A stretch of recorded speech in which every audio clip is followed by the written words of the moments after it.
bienvenidos y bienvenidas a la Biblioteca de Castilla-La Mancha. Gracias por acudir a la convocatoria de esta tarde. Como siempre, es un placer recibirles en este ciclo de encuentros TOC, que un espacio que ha creado la biblioteca para acercarnos a autores de primer nivel como el que nos acompaña esta tarde. Imagina por un momento a un artista del siglo, ni más ni menos que el primer pintor de Cámara del Rey, Francisco de Goya. Un hombre que de día retrata ministros, nobles, cortesanos, pero de noche deja salir sus demonios. Demonios que plasman en un libro de estampas, y estampas con las que se enfrenta sin rodeos a la ignorancia, la superstición y las estructuras más rígidas de su tiempo. Ese libro, que sería el álbum de imágenes Los Caprichos, aparece en 1799 y apenas 2 semanas después desaparece misteriosamente de la vista. ¿Qué pudo asustar tanto a Francisco de Goya para retirar su libro? Pues para resolver ese misterio, hoy nos acompaña Luis Dueco. Es historiador y novelista con una habilidad para mí única, que es combinar rigor documental con una narrativa ágil casi cinematográfica. Y esta tarde viene a la Biblioteca de Castilla-La Mancha para llevarnos al Madrid oscuro y convulso de finales del siglo XVIII. Con su nueva novela El juicio, la Inquisición contra Goya, que presenta aquí esta tarde, nos va a colocar en un momento de tensión histórica. Nos va a llevar al Madrid de 1799, una ciudad llena de rumores, de espías, miedos, un lugar donde el viejo mundo se resiste a desaparecer y donde la ilustración intenta abrirse paso. En ese escenario, Goya lanza sus 80 estampas, la serie de estampas de Los Caprichos, que son una crítica feroz y lúcida de la sociedad española de finales del siglo XVIII. Cada una de ellas es un comentario moral, político y humano disfrazado de sátira. Una audacia tan grande, evidentemente no podía pasar desapercibida para el Santo Oficio, que ya estuviera de cabeza. La novela de esta tarde que presentamos esta tarde, El juicio, la Inquisición contra Goya, gira en torno a 3 pilares. El protagonista, Goya, un genio de la cúspide, pero también vulnerable y vigilado. Angélica Díez, una joven desconocida que llega a la corte, se ve atrapada en una red de vigilancia, secretos y tensiones, donde el arte es una arma política. Y el Madrid de los Austrias y Borbones, que también es otro de los personajes de las partes importantes de la novela, porque la presenta como una ciudad de contrastes, donde los salones aristocráticos conviven con la miseria de las tabernas y donde cada esquina puede aparecer un peligro. Pues con esos elementos, con esas notas de tensión, Luis Dueco construye un relato vibrante sobre la libertad de expresión y el miedo al cambio, sobre el precio de decir lo que otros nos atreven a mirar. Pero para profundizar sobre todo ello, nos acompaña Almudena, coordinadora del Club de Lectura del Monacid, que va a conversar sobre el autor para descubrir cómo se gestó este juicio literario a uno de nuestros artistas más universales. Así que Almudena, te puedo dar la palabra. No sé si este funciona.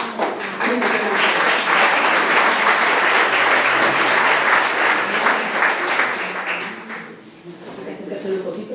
Sí. Buenas tardes. ¿Sí funciona, no? Vale.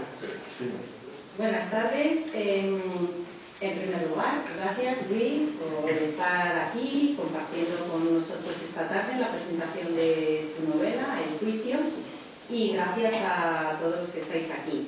Yo tengo que hacer una mención especial a mi club de lectura. Tenemos aquí a varias de las representantes. El club de lectura del Monacid de Toledo, que tiene un castillo. Yo sé de tu pasión por los castillos, pero de este quedan apenas las paredes, o sea que restaurar creo que va a ser complicado. Y bueno, es un club de lectura que yo es el primer año que lo llevo, pero funciona desde 2016 y tiene 18 componentes que asisten religiosamente una vez al mes después de leer un libro. Y este mes no hemos leído El juicio, pero nuestra lectura ha sido La ciudad, que ha sido la segunda de su trilogía medieval, ¿vale? Entonces seguramente luego al final en la rueda de preguntas a lo mejor alguna tiene una preguntita para hacerse sobre el libro que hemos estado debatiendo ahora que anda también nuestra reunión, ¿vale? Yo te he dicho antes que a lo mejor teníamos algo en común o no sé qué, me comentaba y eras fan. Te he dicho, no era fan, lo siento, pero sí te conocía.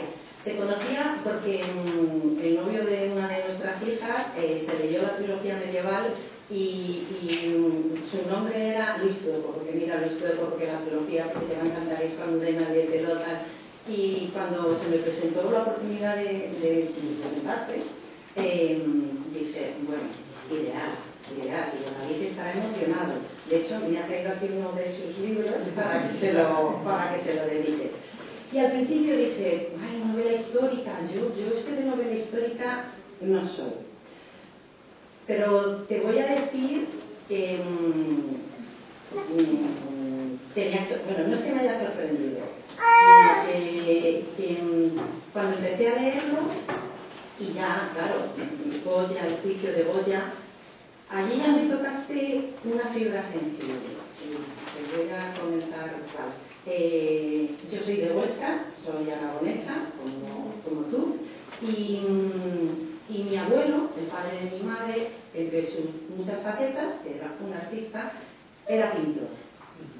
Y copiaba cuadros. Y copiaba tres pintores. Copiaba a Murillo, copiaba a Luis Romero de Torres, Julio Romero de Torres, pero su pintor número uno era Goya. Entonces, al hablar de Goya, yo por ejemplo he descubierto que los cuadros que pintaba mi abuelo, y que yo pensaba que eran cuadros, que pintaba muchachos trepando un árbol, el quitasol, resulta que eran cartones de tapices, o sea, ni siquiera eran cuadros, pero ir leyendo y la historia sobre Goya me ha recordado cuando yo era cría, cuando era adolescente, que entrábamos a su casa cuando llegábamos a Huesca y él estaba allí, el olor a los óleos, la clementina. Entonces, cada vez que tú describes a Goya pintando en tu estudio, a mí me ha traído mucho recuerdo y añoranza de mi abuelo, y entonces le he cogido un cariño especial a este libro. Entonces, ¿por qué Goya? ¿Por ser aragonés? ¿O porque pasaste de los castillos a Goya? Bueno, buenas tardes, muchas gracias a todos por venir, muchas gracias a la biblioteca por invitarme una vez más, la segunda vez que estoy aquí con vosotros, y la verdad es que estoy muy contento. Muchas gracias y a todos ustedes por venir, y a la librería Taiga también por traer los libros. Hace dos cosas antes de contestarte. Primero, yo estaba castigando a ti. Ah, mira, sí, porque yo también, claro, esto lo dice en todos los sitios. Podría ser verdad, pero no es verdad. Porque sí, porque una vez hace un montón de años me cargaron, cuando yo no escribía novelas, sino que escribía más temas de divulgación, me cargaron una obra monumental sobre Castillo de Castilla-La Entonces a mí me tocó todo bien. Entonces yo inicié todos los castillos de Toledo. Todos. ¿Qué ocurre? Que esa publicación no se publicó nunca. Entonces, pues bueno, pues ahí se quedó, pero una manera de visitar todos. Menos uno que recuerdo que no llegué porque era un historicista, o sea, no era un castillo medieval, un castillo del 19, que estaba ya muy pegado a Ciudad Real, muy complicado. Me acuerdo siempre que nunca llegué a ese castillo, pero no era un castillo medieval, era un castillo historicista, pero bueno.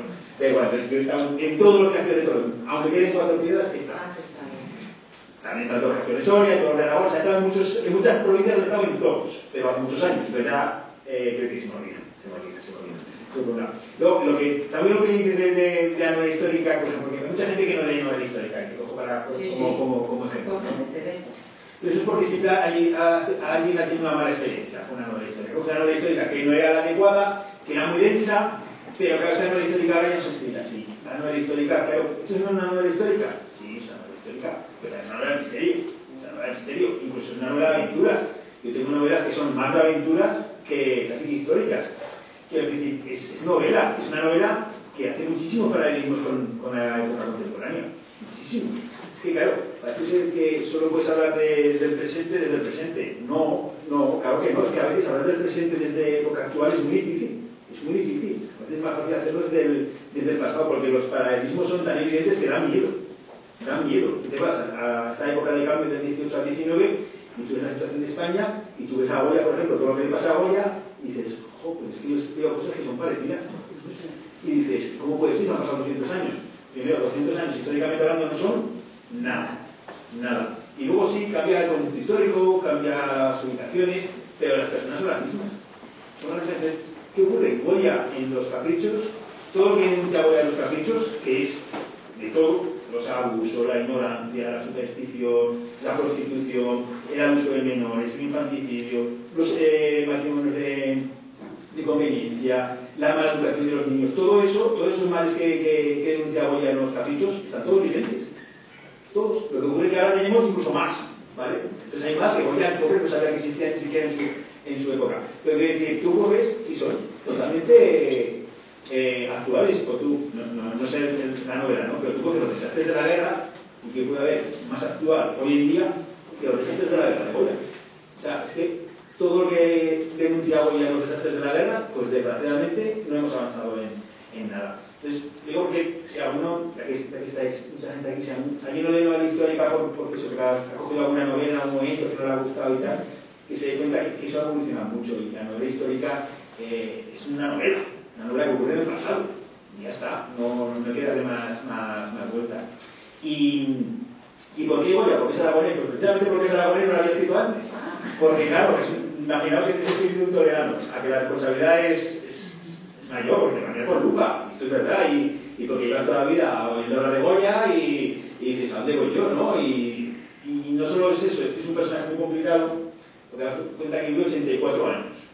Claro, dices, bueno, 84 está poco tanto. Dirá, bueno, yo tengo 84 años. Digo, ya, pero en 2026. No en 1800, en 1884 años es como tener la mano de 100. Hay que tener en cuenta, y tú no has vivido 4 reinados, la proclamación de la Primera República, la Primera Constitución, la Guerra de Independencia, o sea, 84 años, pero de los de verdad, o sea, está trillado el hombre, o sea, no se está en casa viendo la película, pues eso precisamente. Entonces, claro, cuando con personajes tan complejos, ese es el problema, ¿no? ¿Por dónde lo atacas, no? Si quieres que sea importante dentro de la novela. Entonces, yo tenía una idea de hacer una novela sobre Goya, pero no lo veía claro desde hace muchísimos años, y tú ya lo sabes, que algún día era una novela en la que Goya sea parte fundamental, porque la novela no va solo sobre Goya, obviamente, pero no lo tengo nada claro. Lo que pasa es que yo en todas las novelas parto de una idea general. Entonces, me gusta mucho el arte, muchas cosas de arte, para menos, que antiguamente sí que hacía catálogos. Entonces hay una pregunta muy compleja en el mundo del arte que no sé si lo habéis hecho nunca, que es ¿qué es el arte? ¿Qué es el arte? O sea, en la novela el personaje se pregunta eso, ¿qué es el arte? Es una pregunta muy compleja porque la respuesta difiere en función de en qué época estás. No es lo mismo esa respuesta en el siglo IV a.C. que en el siglo XVII, que en el siglo XXI, que ahora, que dentro de 100 años. Eso, el concepto del arte va mutando y va cambiando y tiene muchas influencias. Pero es fundamental porque hacemos arte. El arte no es productivo. El arte no es productivo, pero en cambio el arte es fundamental en la vida de cualquier persona, ¿no? Entonces yo pensé, para responder a esa pregunta tan compleja, quizás el que mejor me la puede responder es Goya. Entonces por eso decidí, bueno, me voy a lanzar con Goya, pero necesito algo sólido donde arrancar. Y entonces hasta que llegue a los caprichos no tenía novela. Los caprichos. La novela va de los caprichos, ¿vale? Va de los caprichos. No vamos a desenmascarar aquí mucho. Pero es que Los caprichos, a mí es una novela que sería fenomenal cogerme como ejemplo, por favor, para lo que ha dicho de la novela histórica, porque no os va a defraudar. Me la podría haber leído en 3 tardes, no me la he leído en 3 tardes porque es que he ido acudiendo al móvil porque cada vez que hago un cuadro de un no sé qué, yo hago el aguatinta y no sé cuánto, ¿sabes? Es una novela que da para mucho. Los caprichos yo pensaba que eran láminas. Estáis equivocados. Los caprichos fue un libro. ¿Por qué se arriesgó Goya? Goya, que era pintor de la corte, pintor de cámara, quiero decir, que lo tenía todo. Y fue con su dinero, su trabajo, su tiempo. ¿En qué momento, por qué decidió sacar a los caprichos? Y me complicó la vida. Sí, tal cual. También lo que dices, claro, los caprichos no son una lámina. Yo siempre diría grabados. No sé si vosotros le decís, un grabado, ¿no? Le decís un grabado. Claro, me cogí la primera vez que fui a hablar con un experto de arte y me cogí y me dice, por favor, después de una conversación larga, me dijo, no vas a decir grabado. Son estampas. Digo, estampas, pero a mí me sonaba hasta mal, ¿sabes? Pero estampas son una estampita, ¿no? Estampitas. Digo, estampa, me dice, sí, son estampas. Digo, pero es que, dice, no son estampas. Tú grabas en metal y luego estampas en papel. Láminas. Yo estoy explicando mucho, si vais a comprar aquí y dices, tiene una lámina de tal. No, la lámina es una lámina de metal. La lámina también es el metal.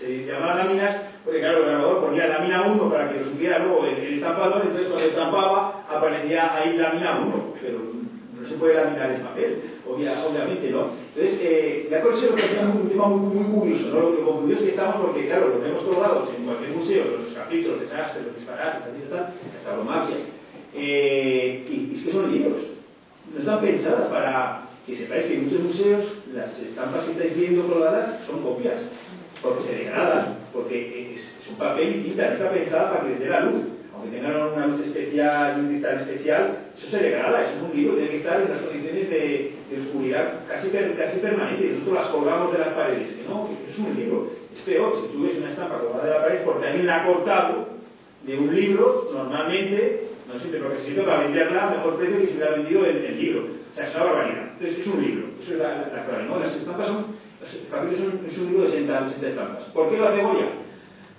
Complicado, ¿eh? O sea, yo tengo mi teoría, ¿no? Claro, Goya que te acostumbrado es el Goya de corte, ¿no? Los grandes cuadros de Café Corte, o por ejemplo que tenéis aquí, que tenéis la catedral, ¿no? Que tenéis el prendimiento de Cristo, que claro, como está al lado de los Grecos espectacular, pues se queda el pobre Goya ahí, pero claro que tenéis un pedazo de Goya en la sacristía de la catedral, espectacular. Tamaño y de todo y compositivo, y que es de esta época, creo que es del 97, 1997, o sea, es de la época mejor de Goya. Es un Goya de la mejor época de Goya.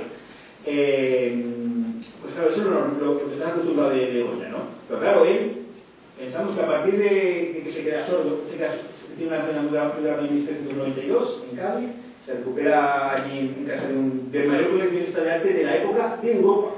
Es un riojano que se ha ido a vivir a Cádiz, que es Sebastián Martínez, que es el mayor coleccionista de arte de Europa de la época. El cuadro este que se vende de Leonardo da Vinci tan famoso, que es el más caro que se ha vendido, en teoría lo tenía él. Pues ha vendido aparte de muchos otros, ¿no? En los cambios sus hijas lo vendieron todo. Pues claro, ese es el poder que tienes con... Entonces él cuando va a Cádiz, queda muy enfermo, se recupera, o a punto de morir, ojo. Entonces, ¿qué hace? ¿No? Y en esa recuperación creemos que vuelve a dibujar en cuaderno. Él había dibujado el cuaderno en Roma, pero luego no. Tenemos el cuaderno de San Lucas. Entonces él empieza a dibujar dibujos muy... Pues dibuja un poco a la duquesa de Alba lavándose el pelo, dibuja a los amigos, no sé qué, etc. Empieza a dibujar. Entonces creemos que ahí coge otra vez el hábito de dibujar en un cuaderno y empieza a dibujar lo que serán luego los caprichos. Los caprichos tienes que entender que es un trabajo de años. De años. Que primero se dibuja en papel. Tenemos los dibujos preparatorios que están en el Museo del Prado, que no se exponen, porque no se tienen que exponer. ¿De acuerdo? Y a lo mejor los grabos tenemos cinco dibujos preparatorios, en algunos casos, ¿no? Entonces, ¿qué ocurre? Que él empieza a dibujar. Y llega un momento en que tiene el libro más o menos terminado, en 1797. Lo tiene prácticamente terminado y tiene un título que es los caprichos, que son sueños. Sueños. Y en la portada, ¿cuál va a ser? Pues el sueño de la razón produce el sueño. Como sabéis, eso no fue así, porque los caprichos se publicaron 2 años después, se llamaban caprichos, eran 80, eran 72, y la portada es su autorretrato. El sueño de la razón se pasa a mitad del libro. ¿Qué ocurre? ¿Por qué no nos publica en 1797? Buena pregunta. Eso no lo sabemos. Yo no lo sé. No nos lo cuenta. Es que no lo sé. Se equivocó. Lo tenía que haber publicado en 1797. ¿Por qué? Pues porque el gobierno que había era más favorable. Es el momento de haberlo publicado. ¿Por qué no lo publicó? Pues estas cosas que pasan en la vida a veces, pues no lo sé. No tiene explicación que no lo publicara. Pues no lo veía completa la obra, no se encontraría bien, le entró un encargo muy importante y tuvo que dejarla. Vete tú a saber, tampoco es saber lo que va a pasar luego, ¿no? Entonces, ¿qué ocurre? Que lo publica en el 99, ¿de acuerdo? En febrero. Yo tenía mucha obsesión en ver primeras ediciones de los caprichos, porque digo, claro, yo quiero ver primeras ediciones de los caprichos para ver de qué necesito hablar, porque está muy bien ver una edición segunda, tercera, un facsímil, pero yo quiero ver una primera edición. No hay muchas, pero bueno, en general tenemos varias y sobre todo tenemos 3 muy buenas, una en Pontevedra, otra en Madrid y otra en Zaragoza, ¿no? La de Madrid me dejaron tocar a poco, pero la vi bien y la de Zaragoza ya pude tenerla más entre las manos. Y entonces, ¿qué ocurre con la de Zaragoza? Es una primera edición especial, como la de Pontevedra y como la de Madrid, porque tiene anotaciones manuscritas de la época. ¿Qué ocurre? Que para los contemporáneos de Goya eran complicados también los caprichos, entonces en algunas ediciones lo que hacían era anotar, invadiendo la imagen, o sea, sin ningún pudor, o sea, invadiendo completamente la imagen, lo que ellos creían que significaba. Y tiene mucho valor, porque pueden ser ciertas o no, pero al menos son contemporáneas a la publicación. Entonces, bueno, desde luego le da más valor. Entonces, esa primera edición que tiene la Universidad de Zaragoza, en la Biblioteca Histórica, tú la coges y te das cuenta de una cosa, y es que está mal estampada. Me explico. Tú coges y lo abres y hay una estampa que está perfecta en la hoja, pero luego pasas a la siguiente y está un poquito más abajo. Y luego la siguiente está un pelín más allá. Y luego vas pasando y están numerados los capítulos. O ya no numerados, eso lo hace otro grabador profesional. Pues están como un poco la tinta se ha corrido, ¿no? O sea, no se limpió bien la plancha, o se pasó demasiado rápido y no debe secarse. Claro, es un libro de lujo. Esto no es un libro de lujo, ¿vale? Es una chapuza, pero es un libro que tiene defectos, ¿no? ¿Qué significa eso? Que se hizo rápido. Corría prisa. En el 99 ya corría prisa la publicación de los capítulos. ¿Por qué lo publicó entonces? Pues porque ya no podía más.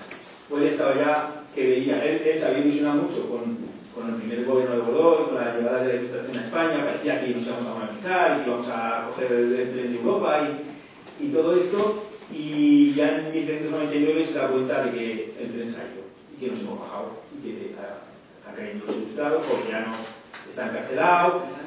Y yo creo que se sentó y una noche dijo, pues yo tengo que hacer algo, publico los caprichos y los publico ya porque igual si no los puedo publicar. O sea, se va a poner las cosas tan mal que no los voy a publicar y oye, igual sirven para algo, igual conseguimos mover las conciencias, igual conseguimos que esto cambie. Yo creo que sí, voy a hablar con Moratín, que me ayude a redactar el anuncio, porque ese anuncio creemos que es un trabajo con una influencia, ¿no? Se resulta que pues, se paga toda la publicación, es carísima. Hablamos con varios estampadores profesionales. Cada estampa cuesta en estamparse media hora. Estas 30 minutos para cada estampa. Van a multiplicar 80 estampas por 300 ejemplares. Y luego, alguna que saldría mal que habría que desechar. Empezar a sacar horas ahí.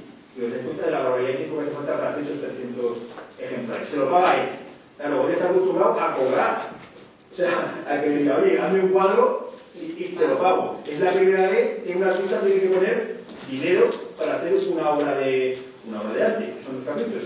Se paga el anuncio en la primera página del Diario de Madrid. Carísimo, la que había hecho. Yo creo que no la vamos a hacer, pero vamos. Se pone a la venta desde febrero. Se pone a la venta en un conjunto, que es debajo de su casa, en una tienda de licores y de perfumes. Si queréis saber por qué, tenéis que ver la novela, pero no es casual, una tienda de perfumes y de licores vendiendo libros. Todo tiene su explicación rápida, incluso esto, ¿no? Y a los 14 días lo tiene que retirar a la venta y nunca más volverá a ponerlo a la venta. De hecho, luego intentará deshacerse de su obra. ¿Por qué? O sea, unos pocos días, para todo este peligro que se contaba tan largo. Bueno, pues el pintor del rey, Goya le ha costado mucho llegar a ser pintor de rey, muchísimo. Pensar que Goya pues, se presenta a varios concursos y los pierde todos, lo ganan pintores que no conocemos, ni siquiera no conocemos, que tiene un origen muy humilde. Su padre es dorador, que no sé, igual que hasta bonito, ¿no? Tiene su padre dorador.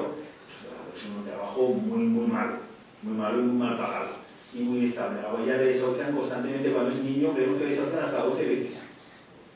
Pero el desafío de esto es de llamar a tu puerta y te dicen hasta las 4 de la mañana para llevaros todo lo que podáis cargar. Lo que no, lo perdéis. Su padre cuando se muere, en el testamento que tenéis que dejar, nada, porque no tiene nada que dejarle. O sea, este es el origen de Goya, esto es importante.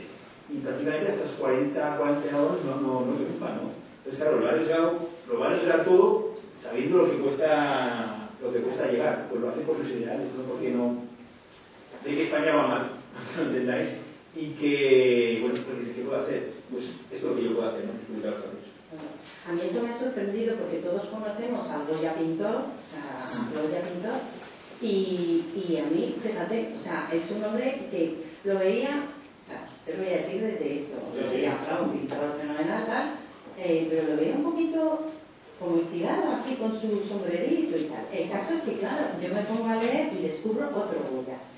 Descubro el pintor de cámara, descubro el pintor que se mete por las noches a pintar y a disfrutar con lo que de verdad que le gusta, que quita los caprichos, pero descubro a la persona que hay debajo del pintor y que es un ilustrado y que es una persona que creo que está muy comprometida porque él viene de donde tú estabas diciendo ahora mismo, y eres una persona que aunque pinta a cosas, o sea, quiero decir, a la corte, y pinta a la duquesa no sé qué, y a la marquesa de Villafranca, y a no sé qué, él sin embargo va por la calle y se va fijando en el huérfano, en los niños que están por ahí tirados, en el mendigo que está lleno de llagas pidiendo la puerta de la iglesia, porque eso o sea, le atrae, porque es lo que está, porque el Madrid que presentan es un Madrid que da un poquito de miedo, quiero decir, en esos aspectos, o sea, mucha pobreza. Entonces yo creo que es una persona que está muy comprometida con eso,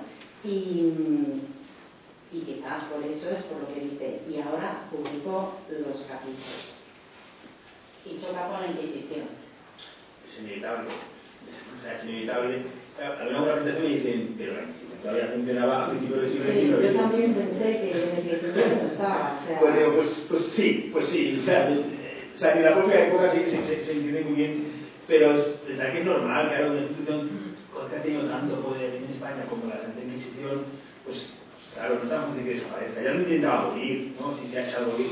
Realmente los reyes, el gobierno lo intentaba abolir, pero claro, no es tan sencillo. Y claro, en una época donde ha sido la Revolución Francesa, para temas de fe ya no tiene sentido mucho, ¿no? Pero claro, para control de las ideas y censurar libros, por ejemplo, y controlar que las ideas que vienen desde Francia no caen en España, pues hombre, sí que funciona, porque es una red de confidentes muy buena, de familiares, que sigue funcionando muy bien, y sobre todo tiene algo, o sea, al final en la novela la Inquisición representa algo que es muy sencillo, que es miedo.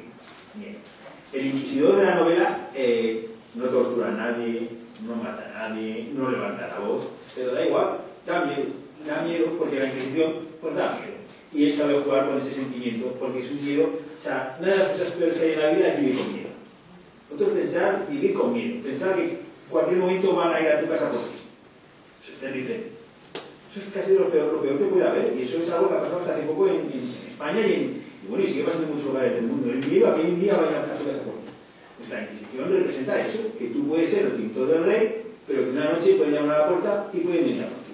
¿Y cómo luchas contra ese miedo? Pues claro, el inquisidor sabe que eso todavía lo tiene, sabe que lo que no tiene es un poder más pragmático, más práctico, pero sabe que tiene el poder del miedo.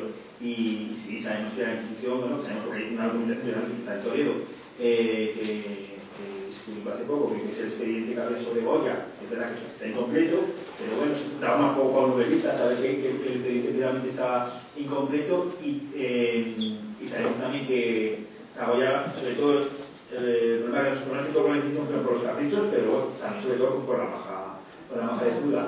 Pero por los caprichos, ¿sabes? Porque también nos lo cuenta él, una carta que manda. Tenemos mucha correspondencia, ¿no? Le cuenta a un amigo cuando él está allá en Burdeos, pues un amigo suyo dice, oye, ¿por qué no publicas los caprichos? Estás en Burdeos.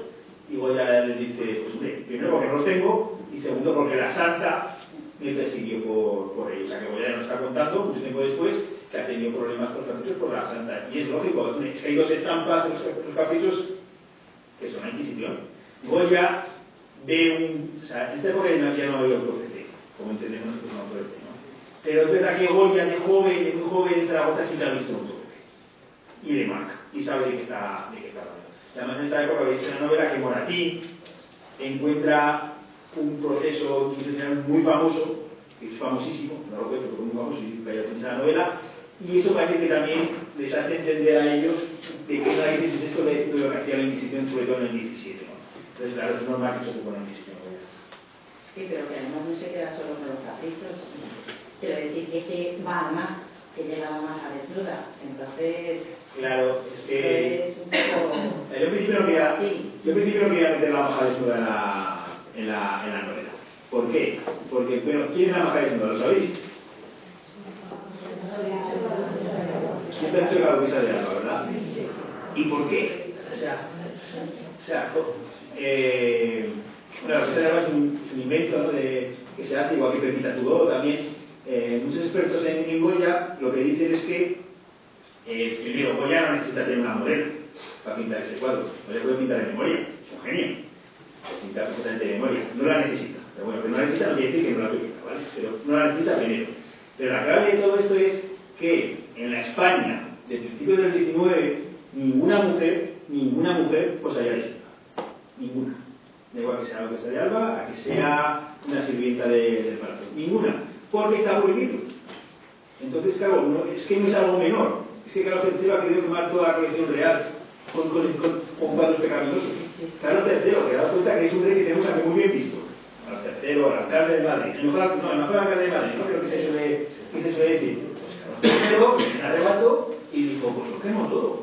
Pero claro, todos los cuadros pecaminosos no os penséis ninguna barbaridad de cuadro, simplemente que se vea pues, algo de todo. Quería quemar las 3 frases de Rubens, Adán y Eva de Durero, todas las Venus que tiene de Tiziano y de un montón de artistas, que lo tenía preparado, que tuvo que ser Mengs, su pintor de cámara, que además es una expresión de Mengs muy importante en Madrid hace poco, y tenéis 2 retratos de Mengs en la sacristía de aquí de la catedral. Mengs, claro, junto a un rey no puede decir que se equivoca, porque es un rey, y los reyes no se equivocan. Pero Mengs, que es un tío muy inteligente, le puede gustar no artísticamente, pero es inteligente. Le dice, hombre, majestad, quemar, todos a quemar, que se ardan, ¿no? Y dice, bueno, es que, pero ahí la angustia que tiene que inventar Mengs, ¿no? Le dice, mira, en la Academia de Bellas Artes tenemos un problema, y es que nuestros alumnos de arte, pues el tema del colorido no lo llevan bien, les vaya el colorido. No tenemos, porque esta época lo que se hace es copiar a los maestros. O sea, tú siempre copias cuadros de maestros, eso consiste un poco la docente de la época. No es que pintes al natural, no, tú pintas, tú les copias, ¿no? Entonces nos falla el colorido. Y casualmente, majestad, los cuadros de desnudo, si tienen algo, es colorido. Entonces, ¿qué le parece si cogemos parte, no todos, pero parte de los cuadros y los llevamos a las Bellas Artes, a una sala privada, cerrada, donde solo van a ir los estudiantes del colorido cuando tengan clase de colorido? Bueno, pues no me parece mala idea. Y así se salvan unos y los otros se quedan encerrados en una dependencia del Palacio Real. Pero si con Carlos IV va a pasar lo mismo. O sea, quiero decir, está terminantemente prohibido un desnudo femenino. Está terminantemente prohibido tenerlo. ¿Cómo va a posar una mujer de la época, y menos una noble, se lo juega todo? No tiene ningún sentido. Pero el cuadro es este, ¿no?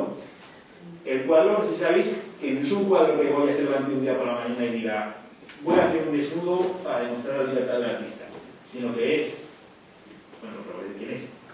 Es Godoy, y un día va a casa de Goya, llama a la puerta y dice, vengo a encargarte un cuadro. Es un cuadro por encargo, importante, es un cuadro por encargo.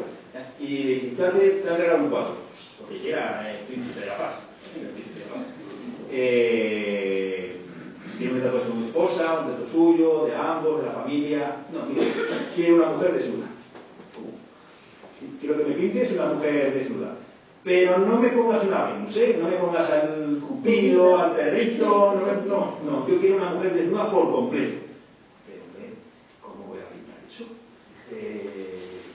Es un difícil, no, porque es hombre Francisco, que soy Godoy, soy político más importante, soy el primer ministro, como lo que dice más de la época, y tranquilo, porque lo voy a tener en mi palacio, que se conserva el palacio, que es en Madrid, para que se perdió una parte del ala del palacio, y además lo va a tener en un gabinete secreto donde, por supuesto, solo voy a entrar yo. Y además no va a estar sola, porque sabéis que ese gabinete existe, y que a la maja desnuda estaba la famosísima Venus del espejo de Velázquez, que luego después de la independencia de España ya está en Inglaterra, la Venus de Tiziano, una de las Venus de Tiziano, y un colegio, ¿no? O sea, una sala de desnudos en una época donde no puede haber desnudos y está prohibido hacer desnudos. Esto es para que veáis el origen de la maja desnuda, ¿no? Pues claro, yo imagino a Goya ahí en una situación muy complicada, porque claro, te lo pide Godoy. O sea, ¿cómo vas a decir que no? ¿Podría pintarla sin modelo? Podría pintar de modelo, pero lo he dicho desde el principio, para que quede claro que es una opción posible. Pero conociendo a Godoy y tener en cuenta para qué era el cuadro, que era la sala de desnudos, o sea, es para lo que es. Claro, que la mujer no exista le quita gracia, no porque otra cosa al cuadro, ¿no? Entonces yo creo que sí que tuvo que hacer. Entonces claro, esa historia a mí ya me gustó más, ¿no? Y sobre todo me gustó más cuando dije, muy bien, la maja desnuda, lo entiendo. Está la historia, sí, es muy rápido, pero les hace una pregunta. ¿Qué pinta aquí la maja vestida? Porque la maja desnuda tiene sentido, pero la maja vestida que se pinta un año y medio después, que es la misma, ¿para qué la quieres? Es una sala de desnudos. ¿Para qué quieres una mujer desnuda? O sea, no tiene ningún sentido, ¿no? Eso era la mentalidad del personaje, ¿no? Que la película, ¿no? Pues entonces dije, bueno, esto tiene mucho juego, ¿no? Y luego, claro, después de poner los caprichos por las nubes, te das cuenta que la Inquisición va por Goya, tanto o más, por toda esa carga política, social, de denuncia, que por pintar una mujer desnuda. Y esto, yo he intentado hacer en la novela a través de un diálogo que tiene consigo misma la duquesa de Alba, precisamente, y dije, pues, la que creemos que es, pues bueno, la voy a poner delante de otro desnudo, porque ella tenía la Venus de Velázquez. La Venus de Velázquez pertenecía a la casa de Alba, y termina en manos de Godoy, a través de malas artes. Entonces, yo imaginé a la duquesa de Alba mirando ese desnudo maravilloso, ¿sabéis cómo es, no? Que está de espaldas, con el espejo, maravilloso, es una pena no esté en España, pero bueno. Y preguntándose ella misma por qué esto está prohibido, ¿no? Porque eso lo tienes en la novela, ese diálogo que tiene ella consigo misma mirando el cuadro, y tenía que ser ella, ¿no? Tenía que ser la que pensamos, la que el mito ha hecho que sea la protagonista, porque yo en una novela siempre intento desmitificar cosas, en todas, que calan y que luego es muy difícil limpiar esos mitos y limpiarlo, Seguro que de aquí al final salís alguno diciendo que es la duquesa de Alba, Ya veis como alguno no se cree que no es la duquesa de Alba.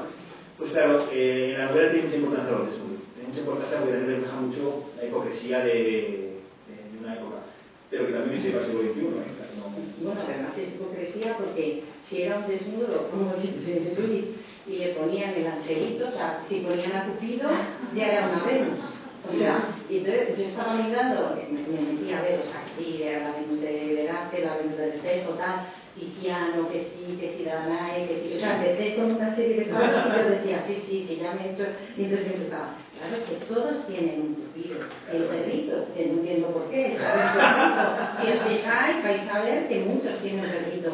Pero es que la maja desnuda de Goya fue rompedor, porque claro, no tenía Cupido, no tenía perrito, era una mujer desnuda y ya está. Y que te mira directamente. Y que te mira, porque ninguna mira. Y la pose que tiene, que es como es. Entonces... Es una obra totalmente rompedora. Sí, yo ahora la he mirado de otra manera ya. Quiero decir, ya me di cuenta que no tiene Cupido, no tiene perrito, ya le veo detrás un trasfondo.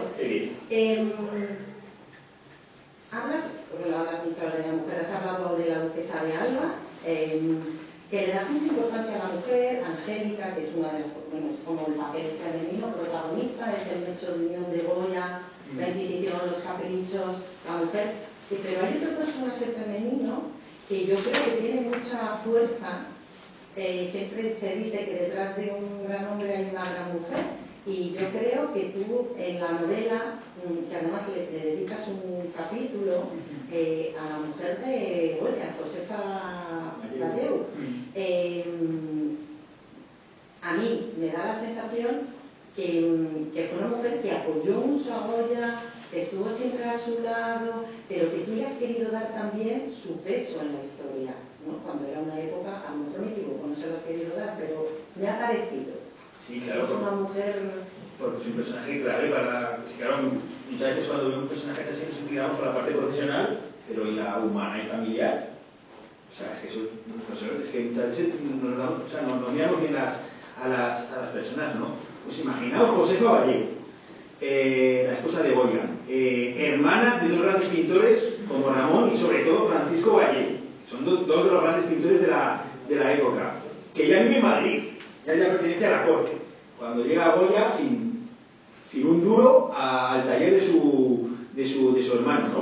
Al final, pues, terminarán juntos, se casarán y se la vuelve a traer a Zaragoza. Eso es, pues, terrible para la pobre Josefa, ¿no? Claro, Josefa, ¿sabéis cuánto veces estuvo embarazada? 19. Hay que estarlas y no hay que estar... Y esto que decir, no hay que estarlas ahora. Hay que estarlas en el siglo XXI. ¿Sabes? Que no, tú te hablas de 19 embarazos, mira, pero 19 embarazos en aquella época es jugarte la vida de 19 veces. O sea, 19 veces. ¿Pero sabéis cuántos hijos tuvieron? Y adulta uno, que tuvieron niños que llegaban a los 2, a los 3, a los 4 años, no sabíamos porque hay algunos dibujitos en los cuadernos de Goya, sabemos los nombres de algunos, tampoco hay mucha información, pero claro, todavía peor, que te mueran los niños con 3 o 4 años, ¿no? O sea, mucho peor, mucho más duro, ¿no? Pero claro, imagínate eso es lo que tuvo que llevar esa mujer, bueno, y Goya, los dos juntos, ¿no? Porque claro, está claro que querían un hijo, ¿no? Cuando tienes 19 embarazos, está claro que quieres tener un hijo, ¿no? Pues ese núcleo familiar es esencial en la novela. Pero claro, es que Josefa sabe de arte. ¿Cómo no sabe de arte si se ha estado en un taller de pintura desde que tenía 3 años, desde que nació? Sus hermanos son grandes pintores, su tercer hermano también es pintor, que está en un convento. Se casa con otro pintor, está todo el día lleno de temas de pintura. Es la que lleva la casa, es la que lleva, es la que lleva la casa, es la que lleva las cuentas. Es la que se encarga de los cobros. Es que va a ir a cobrar los cuadros. Pues Josefa.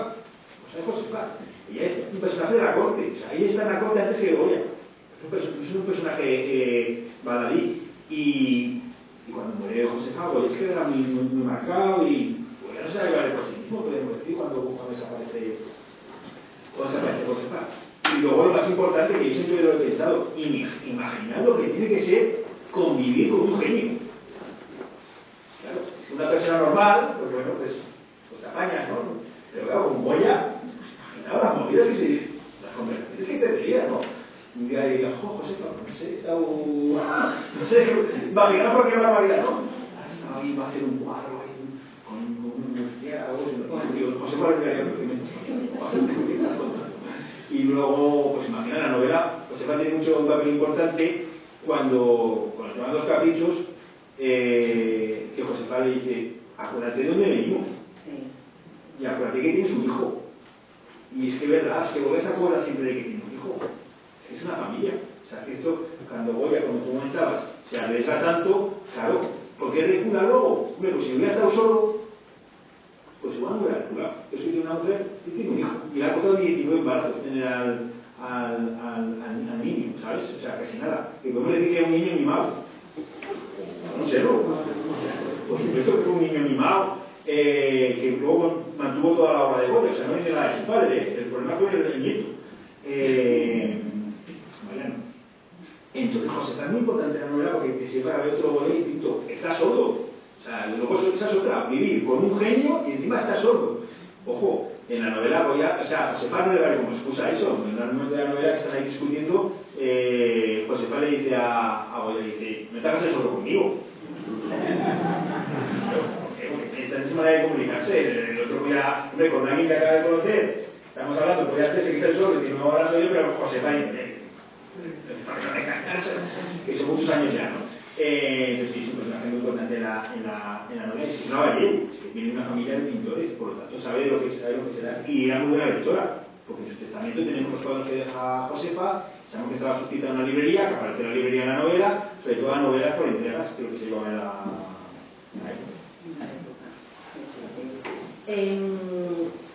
Mira, hay una frase que dice, porque Francia está muy presente, porque es una época en la que Francia está totalmente presente, y hay en un capítulo que habla, no sé cómo voy a decir, Dominique Pipin, Denon, ¿vale? Este hombre, para que sepáis, era un artista, un mecenas, fue como el padre de la museología, o sea, que de hecho fue director del Louvre, el primero.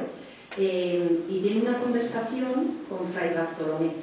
Fray Bartolomé es el inquisidor que da miedo sin matar, el que hablaba Luis, ¿no? O sea, de hecho, en la novela estás leyendo y de repente se acerca una sombra y un viento y tal, y dices, Dios mío, ya viene. Bueno, pues hay una frase que dice, y que yo creo, no es que resuma la novela, pero yo creo que es la idea que dice este mecenas, este artista, Dominique Pipin, le dice a Fray Bartolomé, que es el inquisidor, le dice, levante los muros que le plazcan, las ideas siempre vuelan más alto. Y yo creo que es un poco un espíritu allí en la novela, porque la Inquisición es una trama, un ir contra Goya, tal, y sin embargo el espíritu del ilustrado, el espíritu es como el intentar cambiar esa sociedad. A mí esa frase me gustó mucho de este hombre, que no era francés, pero bueno. Lo queremos igual. Lo queremos igual. Y yo creo que si damos paso, yo quería, antes de todo, voy a comentar una cosa que no hemos hablado. Y luego ya, Luis que cuente, y si eso damos paso a preguntas o lo que sea. A mí me ganaste con el prefacio, Luis. Vale. Me ganaste con el prefacio. Si lo vais a leer, no saltéis el prefacio, ¿vale? Porque es algo que te lo suele saltar, ¿no? Te suele saltar y empiezas con la novela. Bueno, pues en el prefacio Luis habla de la importancia del arte, ¿no? El arte como expresión, como libertad, como sentimiento, como lo que nos diferencia del resto de los mamíferos, ¿no? El ser humano siente y se estremece ante un cuadro o ante una figura, ¿vale? Y hubo un momento en el que Luis dice, lo tengo en mi página 14, y dice, y por favor, lleven a los niños a los museos, aunque sea poco tiempo, aunque les suponga esfuerzo, denles esa oportunidad. Les aseguro que será un tiempo que valdrá su peso en oro en el futuro. Bueno, pues yo la leí y yo tengo 2 sobrinietos. Tengo Lucía de 5 y Eloy de 4. Y antes de empezar a leer esta novela, hace un mes, llamo a mi madre de 92 años y me dice, le digo, ¿qué tal, mamá? Dice, bien, han estado los críos aquí. Y digo, ¿y qué tal? Y yo digo, y me dijo, nada, mira, no han dado nada de guerra, han estado jugando a los museos. Y le dije, ¿a los museos? Y me dijo, sí. Mi madre tiene la típica vitrina donde cuando éramos pequeños al instituto y les traíamos cerámica de los sitios donde vas. Es una vitrina antigua con una llave. Bueno, pues jugaban a los museos y Lucía, la mayor de 5 años, abría la puerta y me decía a mi madre que decía, mire Eloy, hoy tenemos piezas nuevas. Y entonces jugaban a que la vitrina era un museo. Y no me quiero echar el mérito encima porque es de los padres y de los abuelos, pero dije, creo que lo estamos haciendo bien, creo que tiene razón Luis, y es algo que efectivamente a mí, ya te digo, me ganaste con esto que hablas, este prefacio del arte y de la importancia del arte y de no perder tiempo, porque no es perderlo, es amarlo, llevando a los niños a los museos, que es el futuro, ¿vale? Entonces, allí me ganaste. Si quieres decir algo del arte y de los museos, todo tuyo. Pues mira, es un esfuerzo no llevar a los niños. Yo estoy aquí con mi mujer y mi hija, que vamos de promoción todos juntos, y yo tiene 5 años. Hoy hemos estado en la catedral, que lo que más le ha gustado es, creo que la cripta del pueblo de Santa Úrsula, creo que es, pues tuve que bajar 2 veces a ver a Santa Úrsula. Me explicaré, pero ¿esto se reencarna o no se reencarna? Digo, bueno, hemos estado en la sacristía muchísimo rato, viendo a Greco, mucho. Luego ya en la siguiente partida se ha cansado más. Luego hemos ido a Santa María la Blanca, se llama el Tránsito también. Bueno, hemos ido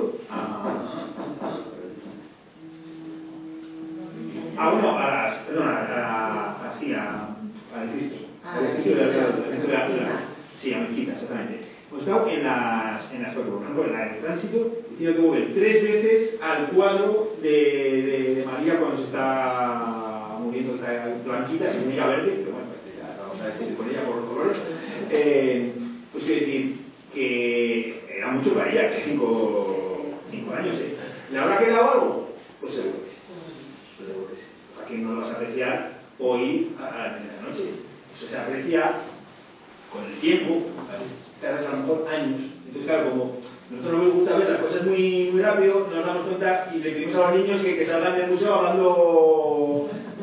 No, o sea, no consiste en eso, no. Es un trabajo, un esfuerzo, y eso se ve con años. Porque imagínate, seguro que vuelve aquí a Toledo dentro de, no sé, de 4 años con el cole. y entrará por la catedral y dirá, yo estaba aquí, y empezará a acordarse y no sé qué, y lo verá de otra manera, y dirá, pues yo creo que aquí abajo había algo, ¿sabes? Sí, seguro, o sea, es que estas cosas o sea, que no es un trabajo, o sea, no es un trabajo a lo largo, es un esfuerzo, es un trabajo, porque claro, yo me hubiera visto para la catedral yo solo, claro, obviamente, ¿no? Pero yo he ido para que la vea ella, porque la que quiero que la vea es ella, ¿no? Y entonces, claro, el arte es fundamental, es un poco lo que nos da sentido. En la novela, todo lo que pongo en la novela tiene importancia, entonces, toda esa obra de presentación, es muy importante la nota de autor. O sea, yo la nota de autor, por supuesto ahí, nada, vamos, en palacio.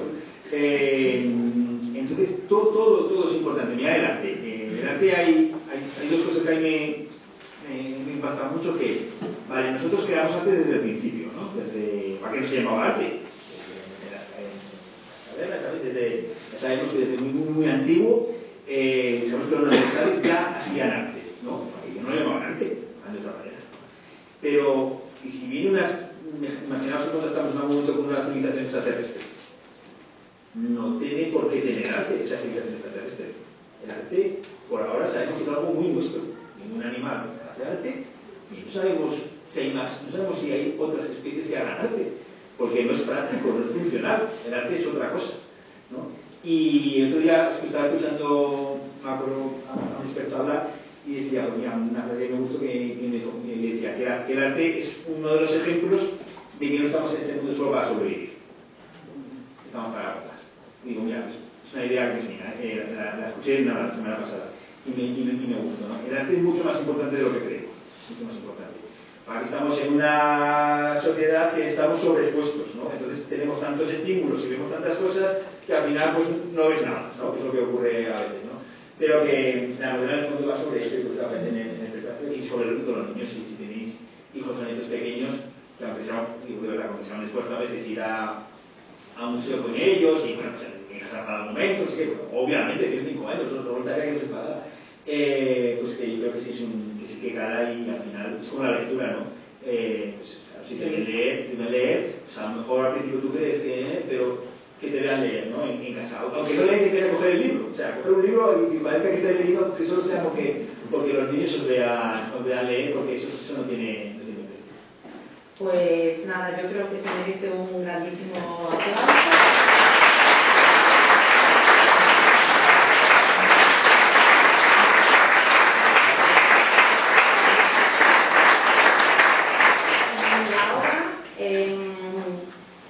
Yo sé que mis chicas son mis chicas, y mis chicas tienen por allí a lo mejor alguna pregunta sobre la ciudad. Invito a los que queráis a... Mira, vamos a... Muy bien, Transi. Ella es Transi. Yo soy María del Tránsito. María. Sí. Vamos a ver. Yo soy del Club de Lectura de Almonací y hemos leído La ciudad todo el mes como libro de lectura y me ha encantado. De cómo mezclas la historia con lo demás, con la aventura, con esto, con lo otro. Y tengo una pregunta para ti. Yo tengo mi eso favorito, mi protagonista favorito. Sí. Pero quisiera que si tú le tienes, me dijeras ¿De la ciudad? personaje. Claro. No, es complicado, claro. Mira, te voy a decir, con la ciudad, la ciudad.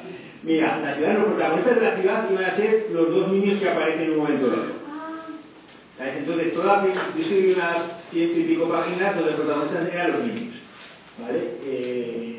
Me acuerdo porque me acuerdo el momento que estaba escribiendo, estaba con los niños, yo quería una novela que los protagonistas fueran dos niños, con un caballo, me acuerdo perfectamente, y llevaba 100 páginas, estaba releyendo aquello y dije, no funciona. Una cosa es lo que tú quieras y otra cosa es la realidad. Entonces le di mil vueltas y dije, pues mira, los niños sintiéndolo mucho, pero no pueden ser los protagonistas de la novela. Y aquí se aparecen, pero, o sea, me los guardé, y me los utilizaré en un momento ahora en la novela, pero con personajes muy secundarios, porque los tengo escritos y gustan. Entonces, hay un personaje favorito, bueno, en esa novela lo que es muy importante es el lugar, el frío, para que entendáis, ¿por qué el frío? La novela también era Albarracín, pero que Albarracín y Toledo realmente se parecen bastante. O sea, en el fondo es una ciudad en alto, muy fortificada, hay un río haciendo meandros que sirve de pozo natural para un lugar fortificado. Toledo es más grande, pero se parece mucho, casualmente, a Albarracín y Toledo. Y Albarracín fue un reino independiente durante muchísimo tiempo, precisamente porque era muy fácil de defender, y por el frío, porque los de Albarracín sabían que lo único que tenían que aguantar es hasta que llegara el invierno. O sea, consistía en aguantar que llegara el invierno, que hace un frío terrible, pero que ellos, para empezar, están acostumbrados y preparados. Claro, el que venía de fuera, pues hombre, pues no. Entonces, al final conseguían ir pasando. Entonces, en esa novela, para mí lo más importante era transmitir esa idea del frío, ¿no? Que te calara, que se te metiera dentro del frío. Entonces yo fui a ver a Albarracín con frío. Porque claro, no me se nada, que Albarracín de verano. Dije, entonces tuve que esperar, me acuerdo porque fui a ver a Albarracín, en un frío terrible, y estaba allí en la catedral pequeñita, y no había nadie más que un grupito. Y le digo, no sé, y dice, Ibiza. Digo, ¿qué hacéis aquí? ¿Qué hacéis aquí pasando frío? ¿Por qué no estáis en Ibiza? Y dice, no, porque nos han dicho que Albarracín hay que ir a verlo con frío. Digo, exactamente, eso es lo que yo quería para ya, un poco lo que hacía frío, ¿eh? Y dentro de la catedral parecía que fabricaban el frío dentro de la... ¿Cuál? Hombre, porque era protagonista, en el fondo, claro que... Sí, es un personaje, claro, yo quería ir con una protagonista que saliera desde el principio. Yo creo que con los protagonistas pongo mucho, ¿no? Entonces ahí la idea es que de una buena vez digo que el protagonista no es el que parece, incluso hay momentos de cambio de protagonista. ¿De acuerdo? El protagonista es este y de repente a mitad de la novela pasa a ser otro. Entonces en esa novela, claro, había que esperar a que llegara Loya. Yo decía mucho en las presentaciones de la ciudad, digo, vosotros sobre todo tenéis que esperar a que aparezca Loya. También hay mucha gente que se me enfadó, pues claro, no sé. Por alguien que muere, se me enfadaba mucho y dice, ¿cómo voy a matar a este? Digo, Oye, no estamos lo que se a mí me vino enfadado una vez y me dice, ¿pero por qué me ha matado? Digo, no empezás a hacer esto, digo, ¿no? Me dice, bueno, pues lee la novela, está ahí y de repente, y que lo ha matado. Digo, pues sí, se muere, digo, no sé, cosas de la vida, también pasa, ¿no? Hay muchos muertos en esa novela. A ver, venga, sobre Goya, el juicio. ¿Algo que queráis preguntarle a Luis? Bueno, pues si me permitís que haces esa pregunta, Venga. me he quedado con una curiosidad, porque me has estado contando que habéis tenido la oportunidad de tocar en las primeras ediciones que te habían dejado tocar esta cosa, ¿no? Y tú nos has hablado también de que los caprichos tienen su reflejo en el mundo actual, ¿vale? Pero si voy a vivir ahora, ¿qué capricho te quedaría por pintar? Muchos. Claro.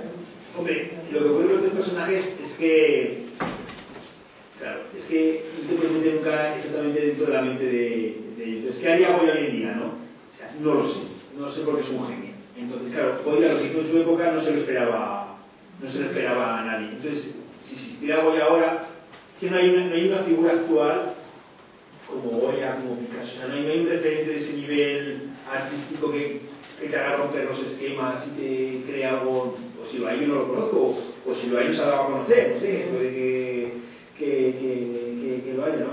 Entonces la clave de estos personajes es que te rompen los esquemas porque producen un cambio, ¿no? Traen algo que no existía antes de ellos, que lo que hace Goya, que lo que hace Picasso, que después también lo que hace Velázquez, ¿no? Y otros, ¿no? Entonces, hombre, yo creo que Goya, lo que os he dicho antes, que todos los vicios que denuncia Goya en los caprichos están desgraciadamente vigentes hoy en día. Hay nuevos, sí, hay nuevos, pero no tan importantes como los que pensar que Goya denuncia el infanticidio.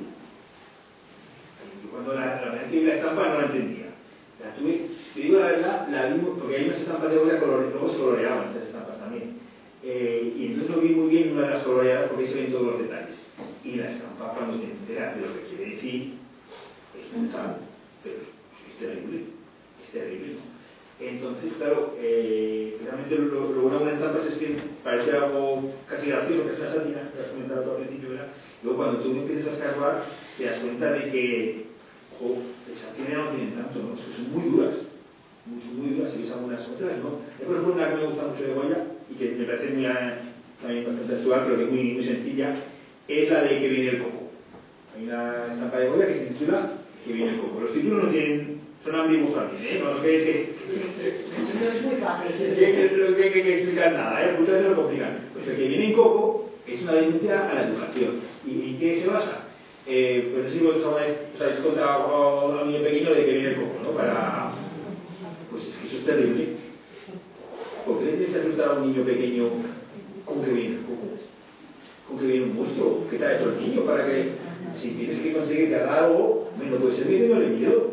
Tiene que ser, pues, con él, dialogando, conviéncele, pero menos le asustes al niño con que viene un monstruo que es el coco, porque eso se va a quedar ahí. Y voy a estar denunciando es eso, porque en su época se hacía, pero que nosotros hace 4 y se decía, pero vosotros pensarlo, estás asustando al niño y que viene un monstruo. ¿Por qué?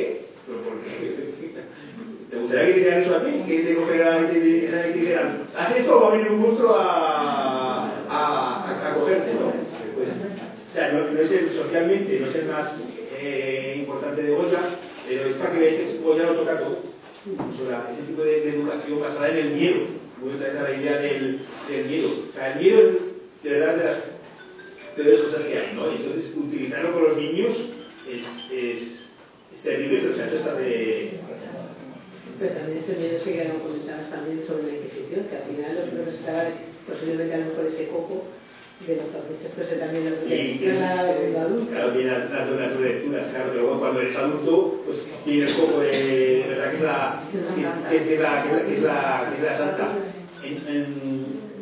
En Goya el miedo está siempre muy inculcado porque lo ha vivido. Lo ha vivido y sobre todo han leído, sobre todo que son ilustrados, ¿no? Muchas veces no solo lo que han vivido, sino lo que han leído y se ve muy reflejado en las lecturas, ¿no? Y muchos aspectos de los caprichos son muy intelectuales para la época, pero seguirían siéndolo. Entonces pensar que, por ejemplo, en una novela lo explico, la duquesa de Osuna compra 4 ejemplares antes de que salgan a la venta. O sea, hace una preventa, ahora que no está de moda la preventa. ¿Para qué saltas la idea que la duquesa de Osuna 4 ejemplares de los caprichos? Pues los compra en enero. Se hizo que sale a la venta en febrero.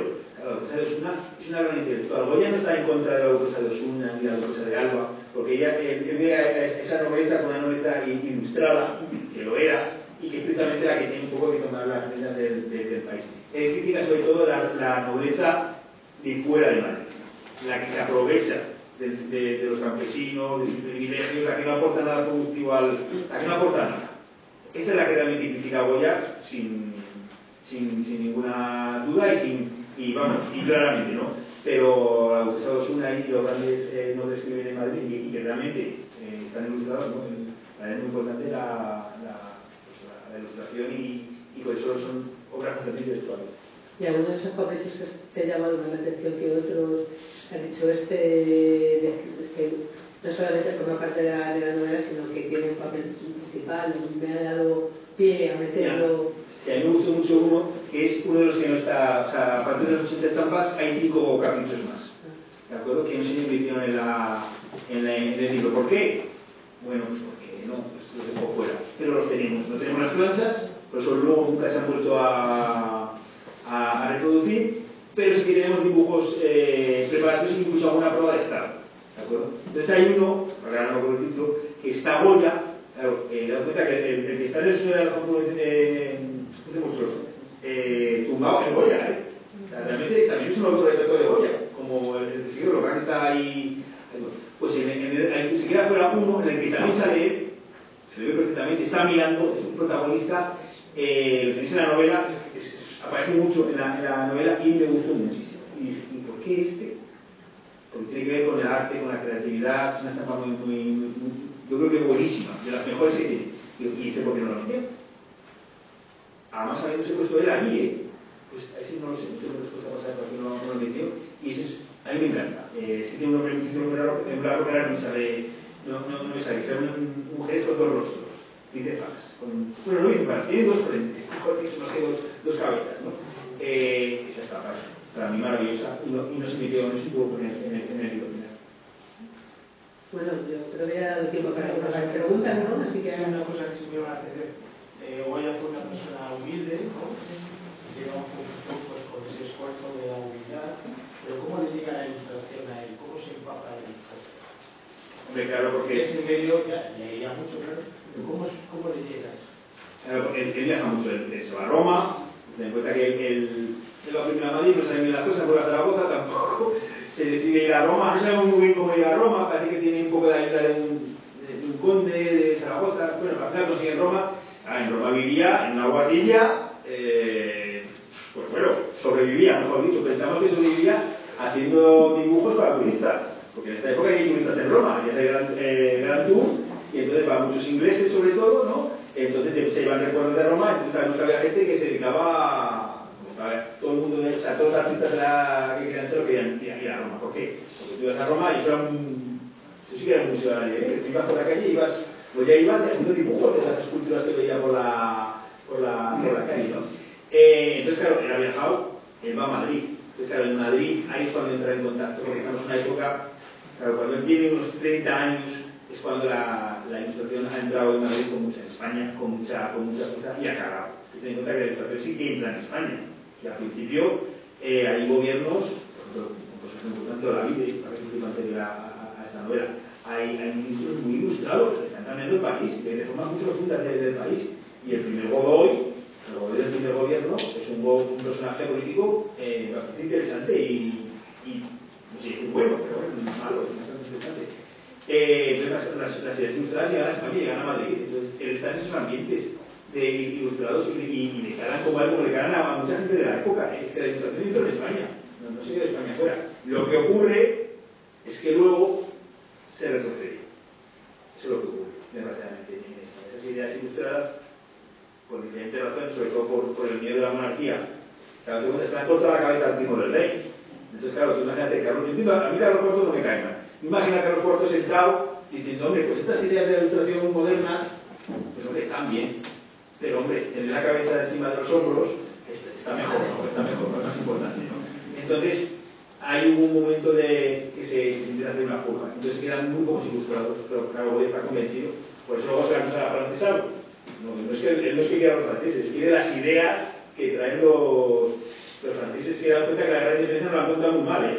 Se dan cuenta que la gran independencia cada vez se está interpretando de una manera mucho más compleja. No es una guerra solo contra los franceses. Siempre hay una guerra entre liberales y reaccionarios y hay más temas de lo que parece. Pensar que la gran independencia no es simplemente una guerra contra los franceses. Hay por lo menos tres guerras, ¿no? Y entonces, a volver a la cosa de la francesa, tiene que dar explicaciones, ¿eh?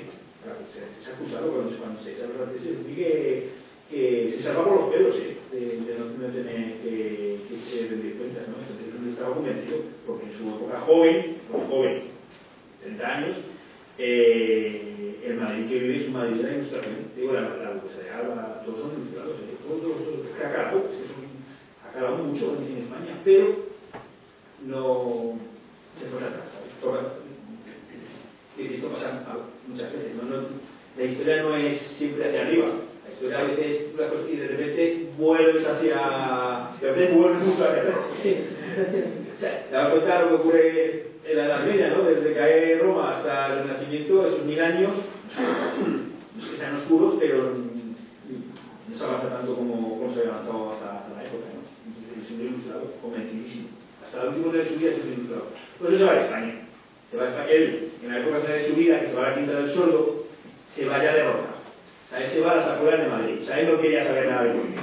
Además, su hijo se metió en política, para liar mal la cosa. Entonces, él se va afuera de Madrid y dejarme en paz. Aquí, no quiero salir de ahí. Es una finca, no necesita salir de la finca, no sale. Pues ya no sale. Cuando está en la Quinta del Sordo, ya no sale de su finca. Y al terminar en Burdeos, se va derrotado, desesperado, y me voy a Francia y yo no tengo una cartera, ya no es mi época, no tengo una cartera en España. ¿Más preguntas? Y esta cartera no tiene nada que ver con el libro, pero sí, como por ejemplo lo que comentaba Lorena, que cuando llevas a un niño al museo, empieza a vivir. Sí. ¿Dónde empieza a vivir en ti el gusto por esto? pequeño. O sea, yo soy un pueblo pequeñito, bueno, pequeño para la está pequeño, pero bueno, de 5.000 habitantes. Entonces yo vivía justo debajo, no del castillo, sino de una fortificación romana, luego reconstruida, una torre. Entonces yo jugaba a la torre. O sea, yo cuando terminaba del colegio me subía a la torre, me subía arriba del lienzo, que mi madre me veía, me echaba unas cosas tremendas, y con razón, pues, o sea, imaginaba cosas. Y luego tenía siempre el hermano de mi madre, pues, es una persona muy importante para mí, para que veáis, cuando comulgué, normalmente cuando comulgas, ¿qué te regalan? Bueno, ahora dinero, ¿no? Imagino, ¿no? Te hablo sobre como... Te vas a acompañar, entonces la bici, sí. Pues mi tío, cuando lo comulgué, vino con el coche, abrió el maletero, ¿y qué tienes que no había traído? Libros, pero no uno, me trajo, además de todo, de ciencia, de letras, de historia, de la Primera Guerra Mundial. O sea, empezamos a sacar libros, claro, tampoco te traje ninguno, lo tomé muy bien. Claro, no me acuerdo que quería, pero hombre, un maletero lleno de libros, igual no me lo esperaba, ¿no? Que luego me lo leí todo, ¿sabes? Porque sí, pero claro, el primer impacto,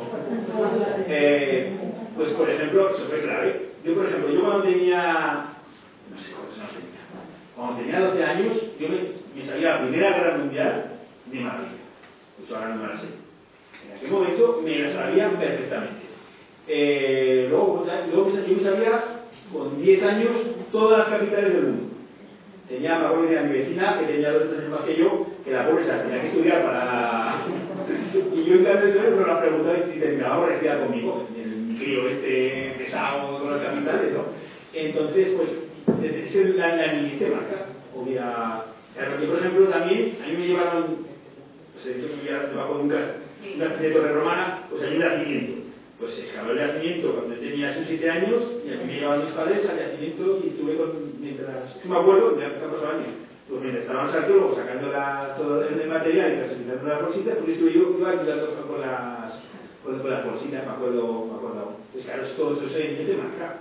Y sabes que luego saldrá cuando salga, que yo soy ingeniería, yo estoy en ingeniería y trabajo de ingeniero, Sí, pero es posterior, o sea, yo hice ingeniería, pero eso te jala, la verdad que lo que decía un poco, no sabe exactamente luego cómo va a...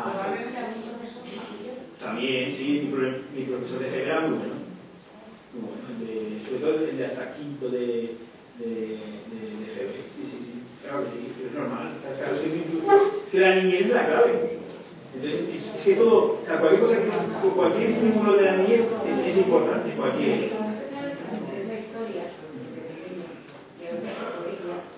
Yo creo que lo que era moderna. Y para ver una novela histórica, como que. Pero la novela histórica es sobre todo. Cuando tienes una persona que hace vivir la historia, que hace partícipe de la historia, o que sabe mucho por la historia, y no la sueltas. Yo, por ejemplo, soy profesora que estudiaba, como a mí la historia no me quiere enseñar, y no la literatura, sí. A mis alumnos siempre he tratado de llevarlos por el tema de la historia de forma muy amena, como a mí no me la llevaban, precisamente para evitar lo que a mí me pasó. De que yo no me inclinara a la historia y me inclinara a la literatura. Yo puedo decir lo que me mata. Y hay que empezar a ayudar desde pequeño a que se sea el gusto por aquello que matara, que a personas pero yo salió pues ese gusto que tienes para saberlo, nada. Yo he leído el mapa de los... No recuerdo tan largo, perdona. El mapa del mundo. El mapa del mundo, pues igual. Ahí veo que es un mapa, una historia de los hombres que normalmente mira, que me encanta la historia y las preguntas y me daban mil vueltas. Antonio, que es un paisano, pues jugar, me encanta. Pues me entiende de una forma que me han sabido que tenéis que ver el juicio porque transmite Goya fenomenal. ¿Vale?